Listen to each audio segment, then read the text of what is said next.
Able Employment, how may I help you?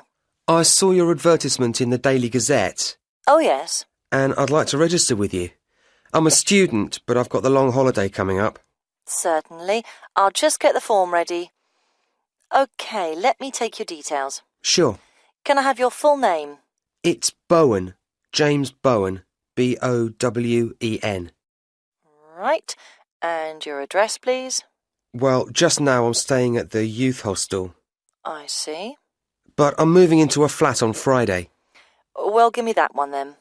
It's 4 Lion, like the animal, Road, Melford, MF4 5JB. OK. And then I need to have a phone number for you. I don't know the number at the flat yet, but I could give you my mobile. That's 09954 721 822. Would that do? For the time being. But if you can let me know your new number when you can. Of course.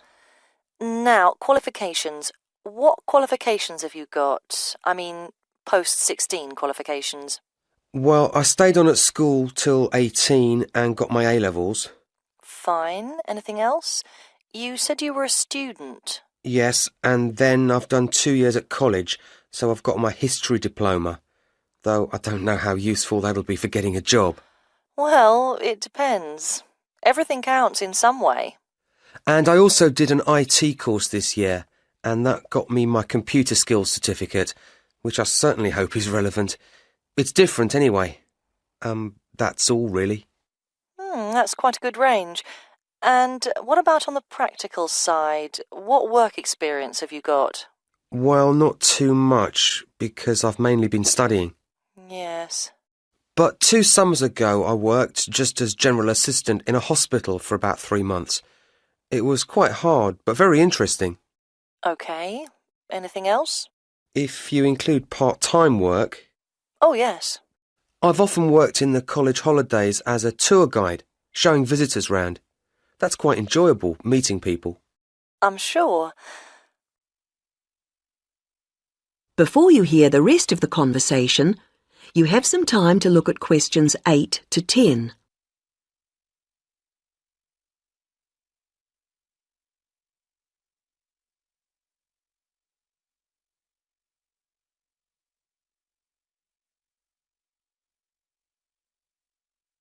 Now listen and answer questions 8 to 10. Now on to interests. There's space here for 2. What would you say? 2. Well, I like various sports, but I suppose we should put that I'm in the swimming club. I'm pretty committed to that. Yes, that sounds good. And for the other one, something different? I'm very keen on music too, and I love playing piano. I've been doing that for over 10 years now. Yes, I'll put that down. Well, that's more or less it for the time being. Uh-huh. Just one more thing. What I do need is your availability. Oh, yes. The college term finishes on June the 20th, and then I'm going to visit my parents. But I can be back and ready to start on June the 28th, if that seems okay. I'm sure it is. Now, what happens next is that I process this information, and then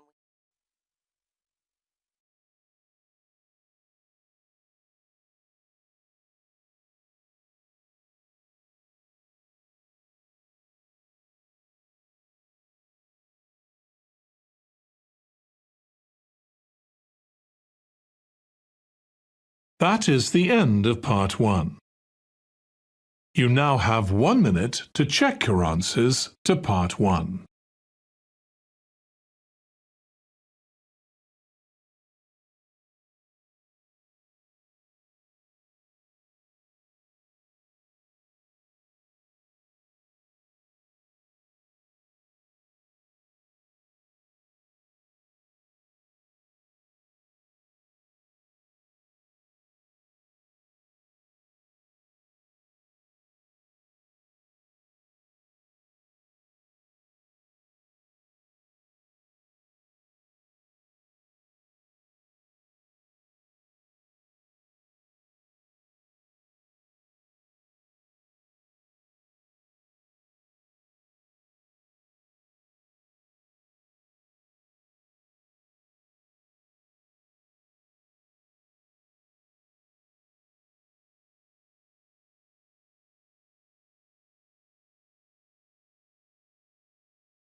Part 2.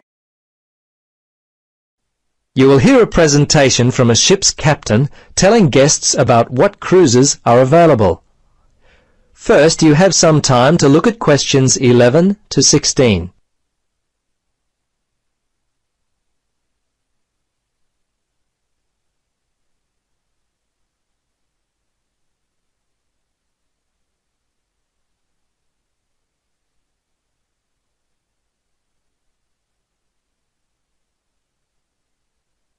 Now listen carefully and answer questions 11 to 16.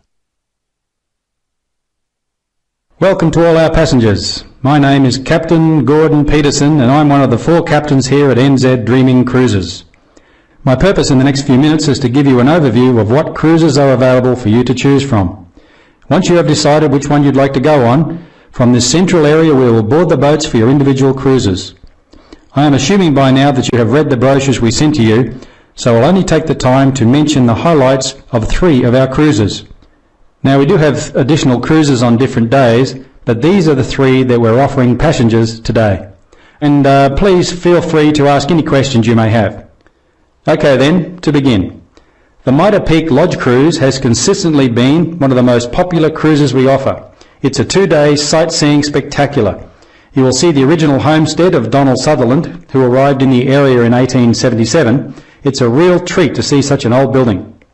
Most people are not actually able to go in. However, included in the $170 price, we offer a tour of the old home.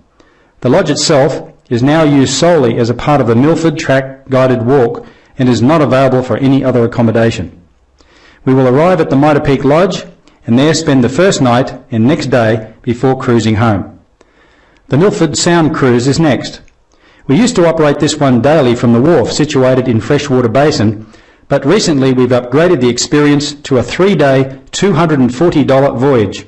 Up until 1979, this area was also used as an anchorage for the Milford fishing fleet. We offer an opportunity to go fishing on this one. Don't worry if you don't know much about fishing. We also include a free fishing lesson with the cruise. You anglers won't want to miss this one. Our next cruise is more for the outdoor adventurer. We've called it Adventure Bound. This 4-day trip starts with a visit to Lion Mountain. Rising to a height of 1,302 metres, or 4,272 feet, you had better be sure to pack your climbing boots. Now don't worry if you don't have any. Boots and basic outdoor survival skills are included in the $340 price.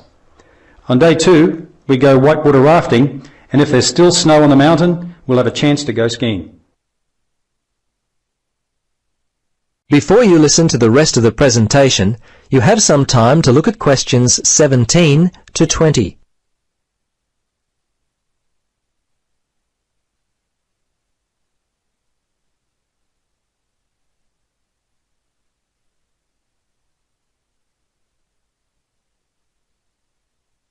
Now, listen carefully and answer questions 17 to 20. Now, just to let you know what is available as far as facilities are concerned. Our boats are fully equipped to offer you most of the comforts of home. However, a few things may be different. For example, showers. Please keep them to around a minute as we have limited heated water. There are no TVs on board, but you can listen to the radio to keep up to date with the outside world. You'll find that nature will provide most of the entertainment. Speaking of water, nature will provide a special surprise. As we cruise in close to the rock face of Fairy Falls, you'll be able to try your skill at catching a cup of the pure alpine water from the falls. Not everyone is successful at this, but over the years our staff have become very proficient at filling large containers full of this beautiful alpine water. There's always plenty in the kitchen for you to enjoy. And sorry, no swimming. We wouldn't want any of you to die from exposure. Meals. Meals are served at the same times. Breakfast is always from 6:30 in the morning and 12:30 for lunch. Dinner is served at 6 p.m. and we serve all meals for 1 hour. If you come after that, sorry, but you'll have to wait for the next scheduled meal. Our staff on board work very hard to prepare meals daily for your enjoyment. All we ask is that when you finish your meal, you take your time to wash any dishes you use and place them on the main counter. Our staff will put them in the kitchen, and your cooperation here would greatly assist us in helping run the cruise. Okay, that's enough from me. Let's board the boats. Have a great time.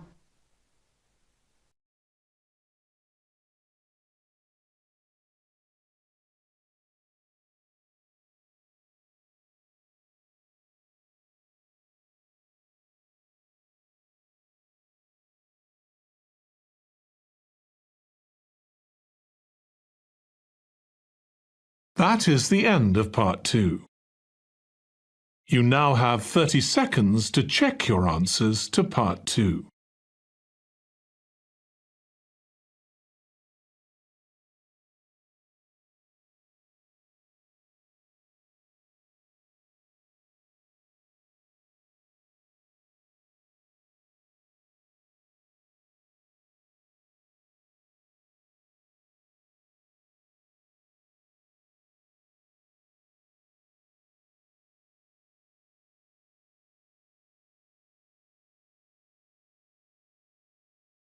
Part 3.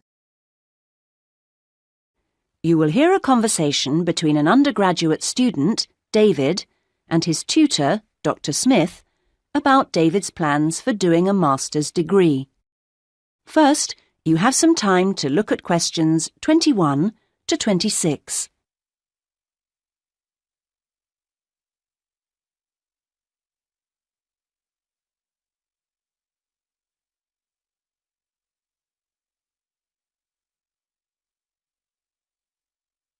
Now listen to the first part of the conversation and answer questions 21 to 26.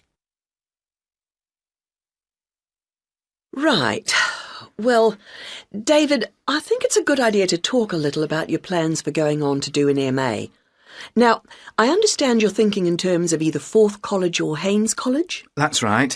Well, so far anyway. No, I think that's a good choice to have narrowed it down to. I'm interested to know how the services to support students work in both places. Yes, I know you've needed to make use of those here in the last year. I have to say I'm not absolutely sure about the situation at Haynes. I expect they're all right, but certainly Forth has a good reputation in that regard. They have a large number of students from abroad, and they have to make sure they're okay. That's reassuring. And then I'll be moving city again, obviously, whichever college I go to, and I hope that the room or flat I could expect would be nice. Very important, yes. These days, actually, all colleges tend to have decent quality rooms or flats for their students, and Forth and Haynes are no exception. Right. Well, what about comparisons on the academic side of things? Well, I know you're an avid user of the limited online provision we have here. I think you'll find Haynes is about as developed, or not, as we are here, and that Forth has developed some pretty impressive stuff, which I'm sure you'd make the most of. Well, I'd certainly try. But that doesn't mean that the more traditional information sources, such as the good old-fashioned library, should be forgotten. No, of course not. While Forth has recently had a very splendid law library opened, that isn't particularly relevant for you, and I think you'd find Haynes' general university and faculty collections better suited to your needs. But that's something you could check for yourself if you visit both places. Which I'm planning to do next month. Good. Now there's the question of the lecturing staff, which is clearly going to be key to your progress. I think you'd find them adequate at Forth. There are some solid people working there, while Haynes have recently taken on some inspirational people, very cutting edge. It's a little hard to judge, though, because as a research student, it's not as if you have teaching all day, every day. No, I guess not. But I'll need to consult. Yes, and on the subject of research, in terms of the college's reputation for results, again, neither place is bad in any way, but I think you'll find, and you can check this on the Research Council's website, that Haynes has consistently scored very well. There's perhaps a little bit of an issue with non-completing doctorate students at Forth. Well, I'll certainly look at the website as you suggest. Fine. Now you have some time to look at questions 27 to 30.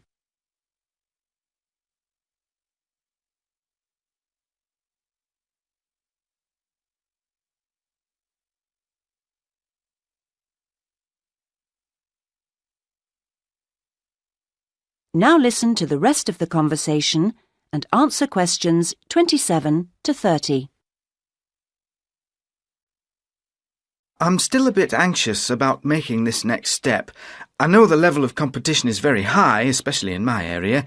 It makes me feel rather daunted, and I wonder if in a new place I may be out on my own, if you know what I mean, compared to the sense of community here.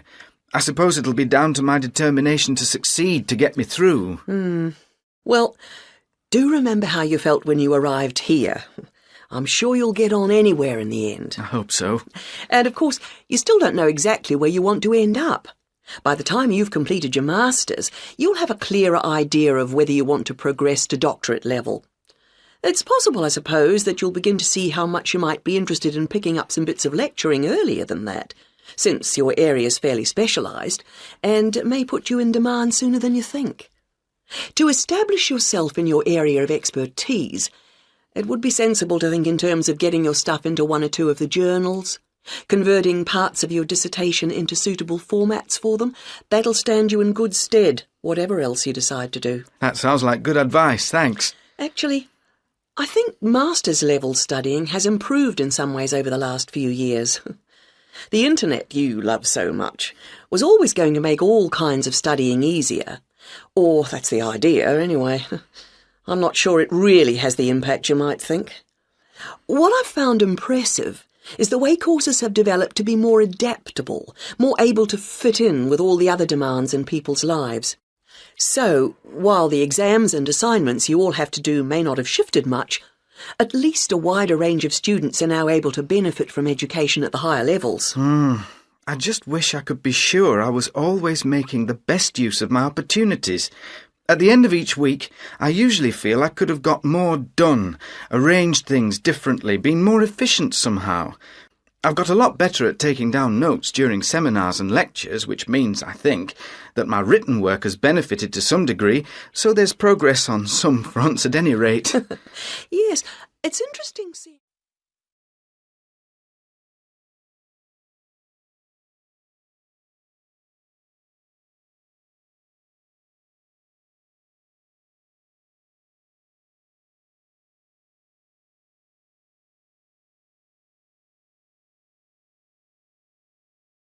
That is the end of part 3. You now have 30 seconds to check your answers to part 3.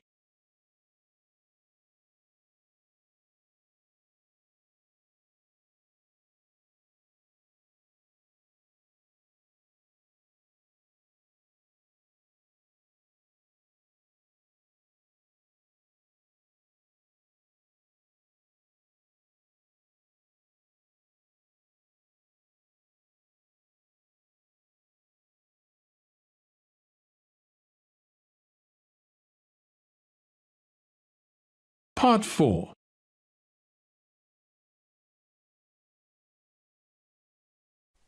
You will hear part of a lecture given at the beginning of a course in marine biology.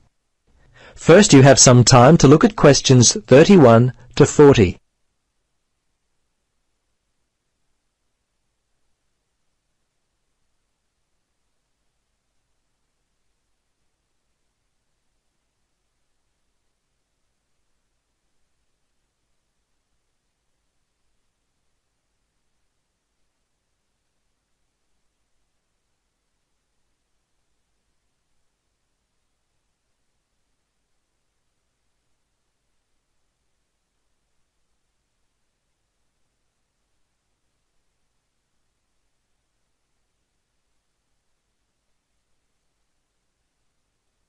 Now listen and answer questions 31 to 40. Students, I hope this first lecture, which I've called The Uses of Oceanography, will provide a helpful starting point for our studies this semester. In order to be a valid area of study, it has been said that the scientific study of sea or oceanography, as we call it, must point to the practical benefits that can be gained for humankind. There's no doubt many are the benefits which have been identified as a result of study in this field. Firstly, through careful study, oceanography helps us to determine where new raw materials for the future may come from, such as where new foods, for example, may be harvested. Certainly, to reap the harvest of the ocean is just as difficult as it is on land. Microscopic plants and animals or plankton are neither easy to gather nor edible for humans. Fortunately, our marine creatures do an excellent job at both gathering and eating, So we must continue to go out into the oceans and confront the often difficult oceanic conditions in an attempt to capture them for food. Of course, even in the most fertile areas, stocks of profitable and edible fish are not inexhaustible. In many areas around the world, limits are placed on numbers of fish that can be caught. Improving our understanding of marine species behaviour is therefore a dominant area of study for oceanographers. For hundreds of years, the ocean has been a cheap highway for commerce, but the challenge for those who travel it has always been to do so safely. Oceanographers therefore attempt to bring some predictability to the movement of currents, as well as the winds that blow and the effect these have on the waves that are generated. Early oceanographers such as Edward Forbes, a native of the Isle of Man and considered by many to be the founder of the science of oceanography, was the person to lay the foundation for British government's support of oceanography in the mid-19th century. Another of Forbes' contemporaries, Irishman J. Vaughan Thompson, collected and studied marine plankton off the Irish coast in 1828. In addition to marine life, Thompson's interests were in the tidal patterns and currents of the ocean. Another of the early professional naturalists that made significant contributions to marine biology was Charles Darwin. Darwin, most famous for his later works on theories of evolution, was commissioned early in life as a naturalist on HMS Beagle expeditions in the early 1800s. The Englishman collected and studied numerous marine organisms during this famous voyage, which eventually led to his subsidence theory of coral reef formation. According to this theory, fringing reefs form along the edges of an island, and then, as the island subsides, a barrier reef is created. So we see that early oceanographers were interested in bringing predictability to the ebb and flow of the vast ocean.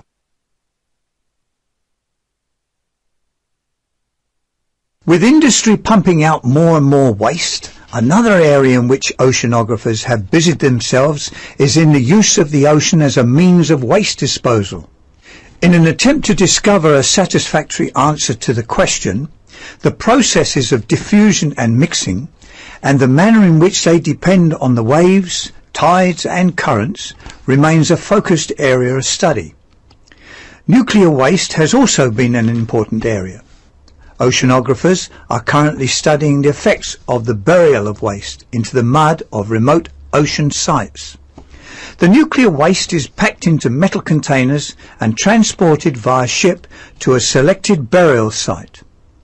There is always debate concerning whether seabed disposal of radioactive waste is simply dumping today with little thought for tomorrow. As we cannot predict the future, this question is a difficult one to answer. Instead of merely burying the nuclear waste, other means of disposal must be explored. This situation provides a strong future challenge for oceanographers and ensures their need for many years to come. In next week's lecture, we will continue with our study.